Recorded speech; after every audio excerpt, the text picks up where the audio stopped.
ఇప్పటివరకే మన క్లాసెస్‌లో మనము black forest, white forest, strawberry cake, red velvet cake ఇలా కొన్ని కేక్స్ అయితే చూసేసాం కదా! ఈ వీడియోలో బటర్ స్కాచ్ కేక్ ఎలా ప్రిపేర్ చేసుకోవాలో చూద్దాం. దానికోసం బటర్ స్కాచ్ నట్స్ అనేటివి ఇలా క్రష్ చేసి పెట్టుకున్నాను. అండ్ షుగర్ సిరప్ ఇది కూడా కూలింగ్ చేసి ఇలా బాటిల్‌లో నింపి పెట్టుకున్నానన్నమాట. నెక్స్ట్ బటర్ స్కాచ్ క్రష్ ఇది కూడా ఈజీగా మీకు షాప్స్‌లో దొరుకుతుంది. ఎక్కడ కొనుక్కోవాలి అవన్నీ కూడా ఫస్ట్ డే 1 క్లాసెస్‌లో చెప్పున్నాను. బోత్ ఆన్‌లైన్ అండ్ ఆఫ్‌లైన్‌లో ఎలా పర్చేసుకోవచ్చు అన్నీ కూడా వివరంగా చెప్పాను. చూడని వాళ్ళు ఎవరైనా ఉంటే డిస్క్రిప్షన్‌లో ఇస్తాను. వెళ్ళి చూసుకొని తెలుసుకోండి. అండ్ విప్పింగ్ క్రీమ్ కూడా స్టేబుల్‌గా బీట్ చేసి పెట్టుకున్నాననమాట. నెక్స్ట్ వచ్చేసి నార్మల్‌గా మనము వనిలా స్పాంజ్ వీడియోస్‌లో పెట్టున్నాను కదా ఇంతకుముందు. ఆ వనిలా స్పాంజ్ బ్యాటర్‌లో మీరు కొంచెం టైగర్ బ్రాండ్‌ది కలర్ ప్లస్ ఎసెన్స్ 2 కలిపి ఉంటుందని చెప్పాను కదా! దాన్ని మీరు బటర్ స్కాచ్ ఫ్లేవర్ కొనుక్కొని ఒక 2, 3 డ్రాప్స్ ఆ బ్యాటర్‌లో యాడ్ చేసుకున్నట్లయితే మీకు బటర్ స్కాచ్ ఫ్లేవర్ స్పాంజ్ అనేది వచ్చేస్తుందనమాట. స్పాంజ్ ఎలా ప్రిపేర్ చేసుకోవాలి తెలియని వాళ్ళు ఎవరైనా ఉంటే ఇక్కడ మెన్షన్ చేస్తున్నాను. వెళ్ళి చూసి తెలుసుకోండి. సో, కంటిన్యూస్‌గా క్లాసెస్ అయితే స్టార్ట్ అవుతున్నాయి కాబట్టి రిపీటెడ్ కంటెంట్ పోస్ట్ అవసరం లేదు. అందుకే నేను కొత్త కంటెంట్‌తో వీడియోస్ పోస్ట్ చేస్తున్నాను. అండ్ పర్ఫెక్ట్‌గా నేను ఈ లేయర్స్ అయితే 3 లేయర్స్ కట్ చేసుకున్నాను. మన స్టూడెంట్స్ అందరికీ తెలుసు ఎలా 3 లేయర్స్ కట్ చేసుకోవాలి పర్ఫెక్ట్‌గా అనే దాని గురించి వీడియోస్ తీసున్నాము. చూడని వాళ్ళు ఎవరైనా ఉంటే అది కూడా చూసి ప్రాక్టీస్ చేసి మీరు కూడా నాలాగా పర్ఫెక్ట్‌గా 3 లేయర్స్ కట్ చేసుకోండి. నెక్స్ట్ దీని మీద షుగర్ సిరప్ అనేది అప్లై చేసుకుందాము. షుగర్ సిరప్ తర్వాత విప్పింగ్ క్రీమ్. ఇలా విప్పింగ్ క్రీమ్ కూడా మనం ఫ్లాట్‌గా లెవెల్ చేసుకొని దీని మీద మనకి బటర్ స్కాచ్ క్రష్ అనేది నేను ఒక 2 స్పూన్స్ వరకి స్ప్రెడ్ చేసుకుంటా అన్నమాట ఈక్వల్‌గా. దీని తర్వాత మనం ముందు క్రష్ చేసి పెట్టుకున్నాం కదా! బటర్ స్కాచ్ నట్స్‌ని అవన్నీ కూడా అక్కడక్కడ చల్లేసుకుందాము. తర్వాత నెక్స్ట్ సెకండ్ లేయర్ వచ్చేసి టాప్ ట్రిమ్ చేసి ఉంటాం కదా! ఆ లేయర్‌ని రివర్స్ కండిషన్‌లో ప్లేస్ చేసుకుందాము. ఇప్పుడు దీన్ని కూడా మనము షుగర్ సిరప్‌తో మొత్తం ఓవరాల్ తడుపుకుందాం. అంటే వెట్ చేసుకుందాం. ఈక్వల్‌గా స్ప్రెడ్ చేయండి షుగర్ సిరప్. ఎక్కువ తక్కువ పోసేయొద్దు. Next whipping cream. ఫస్ట్ లేయర్‌కి ఎలా అయితే ప్రాసెస్ చేసామో సేమ్ ఇక్కడ కూడా అదే కంటిన్యూ అవుతుందనమాట. ఈ వీడియోలో మీకేదైనా ఒక పాయింట్‌లో కొత్త విషయం తెలుసుకున్నాను అన్న ఫీలింగ్ వస్తే నా ఛానల్‌కి సబ్స్క్రైబ్ చేసుకోవడం మర్చిపోకండి. అలాగే ఈ వీడియోకి కూడా ఒక లైక్ ఇస్తూ ఫ్రీగా క్లాసెస్ చెప్తున్న నాకు మీ సపోర్ట్‌ని అందజేయండి. ఓకేనా? Next last layer. ఇప్పుడు లాస్ట్ లేయర్ కూడా పెట్టేసుకొని మనము షుగర్ సిరప్ అనేది చేసేసుకుందాము. ఈ కేక్‌ని ఇప్పుడు సర్క్యులర్ షేప్‌లో ఉంది కదా! దీన్ని మనము హార్ట్ షేప్‌లోకి కన్వర్ట్ చేయబోతున్నాం. సో, కన్వర్షన్ చేసేటప్పుడు మనము కొన్ని జాగ్రత్తలనేటివి తీసుకోవాలన్నమాట. అదేంటంటే మనము ఒక షేప్‌కి తీసుకురావాలంటే ఒక స్కార్వింగ్ అనే ప్రాసెస్ చేస్తాము. స్కార్వింగ్ అంటే ఏంటంటే ఇప్పుడు దాన్ని స్లైసెస్ ఎడ్జెస్‌లో అలా కట్ చేసుకుంటూ, ట్రిమ్ చేసుకుంటూ మనకు కావాల్సిన షేప్‌కి తీసుకురావడాన్ని స్కార్వింగ్ అంటారు. అది చేయాలి అనంటే మనము కేకు, క్రీము అంతా గూడా కూలింగ్‌లో పెట్టాలి. ఒక 10-15 మినిట్స్ అట్‌లీస్ట్. ఫస్ట్ క్రమ్ కోటింగ్ లైట్‌గా ఏసేసుకొని, ఒక లెవెల్‌కి చేసుకున్న తర్వాత ఫ్రిడ్జ్‌లో పెట్టుకుంటాము. ఒక 10, 15 నిమిషాల తర్వాత మనము స్కార్వింగ్ అనేది చేసుకుంటాం. ఇలా చేయడం వల్ల ఏమవుతుందనంటే, మీకు ఆ లేయర్స్ ఏమి కూడా డిస్టర్బ్ అవ్వకుండా నీట్‌గా స్కార్వింగ్ అనేది ఏ భయం లేకుండా చేయగలరు. ఓకేనా? ఇనిషియల్ స్టేజ్‌లో నాకిలా ఎవరు చెప్పలేదు. సో, నాకు తెలియకుండా నేను క్రమ్ కోట్ చేసిన వెంటనే కట్ చేసేసాను.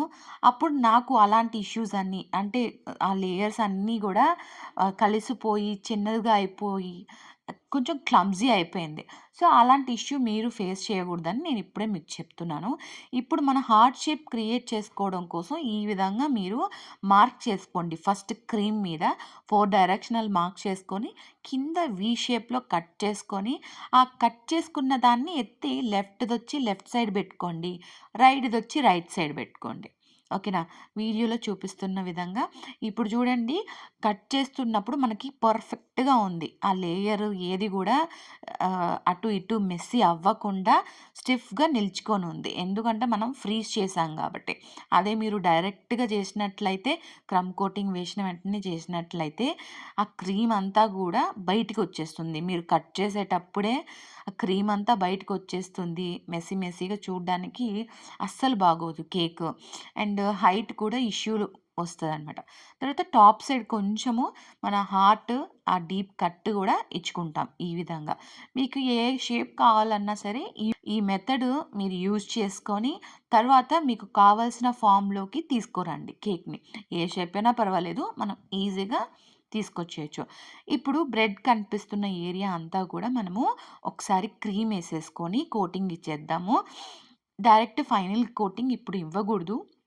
ఎందుకంటే బ్రెడ్ క్రమ్స్ అన్నీ అక్కడక్కడ అంటుకొని పోయి ఉంటాయి కాబట్టి మీరేసిన ఆ లుక్ బాగోదు. ఫస్ట్ ఒక రఫ్ కోటింగ్ ఇచ్చుకోవాలి కార్వింగ్ అయిన తర్వాత. అంటే కట్ అయితే చేసుంటాం కదా! ఆ కటింగ్ అంతా అయిన తర్వాత మళ్ళీ ఒక లైట్‌గా ఒక కోటింగ్ అప్లై చేసుకొని ఒక 10, 15 మినిట్స్ అట్లాగా ఫ్రిడ్జ్‌లో మీరు పెట్టుకోండి. ఒక హాఫ్ అన్ అవర్ ఉంచినా కూడా బాగా సెట్ అవుతుంది. మంచిగా అవుట్‌పుట్ వస్తుంది. తప్పేం లేదు. సో, ఈ విధంగా మీరు చేసేసుకోండి. ఇక్కడ నెక్స్ట్ నేను ఇంకో విషయం చెప్పడం మర్చిపోయాను.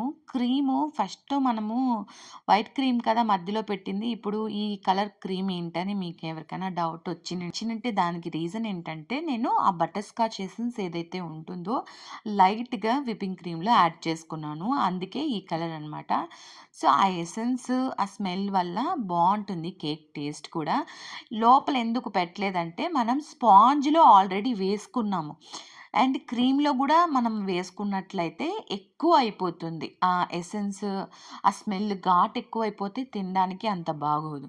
సో, ఎప్పుడైనా మీరు ఫ్లేవర్ కేక్స్ చేస్తున్నప్పుడు స్ట్రాబెర్రీ అయినా, బటర్ స్కాచ్ అయినా, రోజ్ మిల్క్ అయినా, పిస్తా అయినా ఏదైనా సరే ఒక్కటి స్పాంజ్‌లో అయినా యాడ్ చేయండి. లేదా విప్పింగ్ క్రీమ్‌లో అయినా యాడ్ చేయండి. నేను మోస్ట్‌లీ అలానే చేస్తాను. స్పాంజ్‌లో యాడ్ చేస్తే ప్లెయిన్ విప్పింగ్ క్రీమ్ ఏస్తాను. విప్పింగ్ క్రీమ్‌లో యాడ్ చేస్తే ఫ్లేవరు ప్లెయిన్‌గా ఉంటుంది నా స్పాంజ్.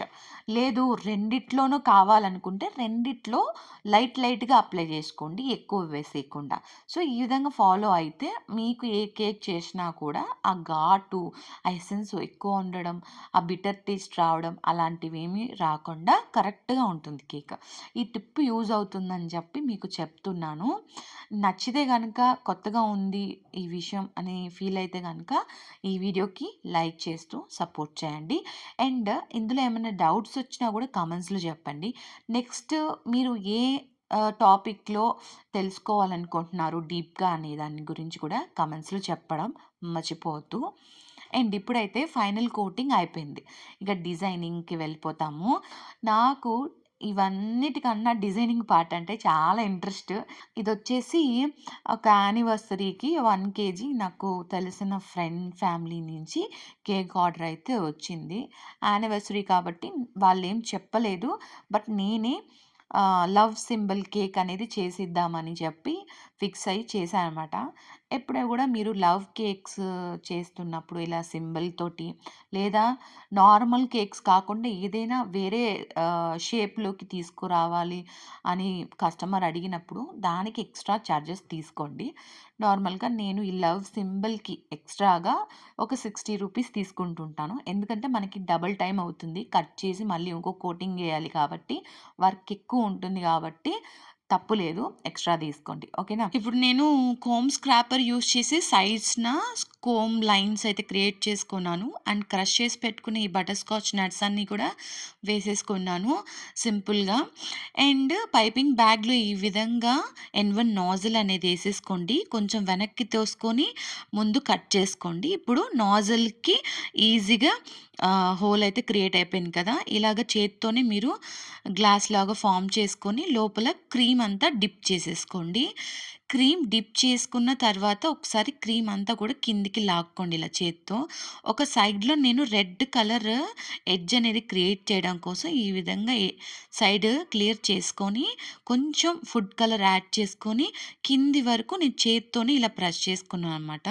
కింద కొంచెం ప్లెయిన్ క్రీమ్ ఉంటుంది. ఆ కలర్ వచ్చేంత వరకి అది రిమూవ్ చేసేసి, కలర్ ఎప్పటి నుంచి స్టార్ట్ అవుతుందో అప్పటి నుంచి మనం రోసెట్స్ అనేది ఏసేసుకుంటాం. ఈ విధంగా మీకు ఎక్కడ పడితే అక్కడ నచ్చిన డిజైన్ తోటి రోసెట్స్ చేసేసుకోండి. ఇదొచ్చి డబుల్ షేడ్ రోసెట్ ఎలా క్రియేట్ చేసుకోవాలో ఇప్పుడు చూపిస్తుంది.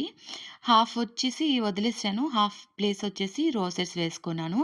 ఇక్కడ మిగతా హాఫ్ ప్లేస్‌లో ఏమైనా రైట్ చేసుకోవడం కోసం, ఇంకొంచెం అట్రాక్టివ్‌గా ఉండడం కోసం మనం స్ప్రింకిల్స్ ఇంకా ఏమైనా ఎక్స్‌ట్రా డెకరేషన్ చేసుకోవచ్చు. చాక్లెట్స్ పెట్టడం లాంటివి మీకు నచ్చింది ఎట్లైనా డిజైన్ జేసుకోండి. ఈ వీడియో నచ్చితే గనక ప్లీజ్ లైక్ చేయండి అండ్ సబ్స్క్రైబ్ చేయండి. మళ్ళీ మరో టాపిక్‌తో కలుద్దాం. బాయ్.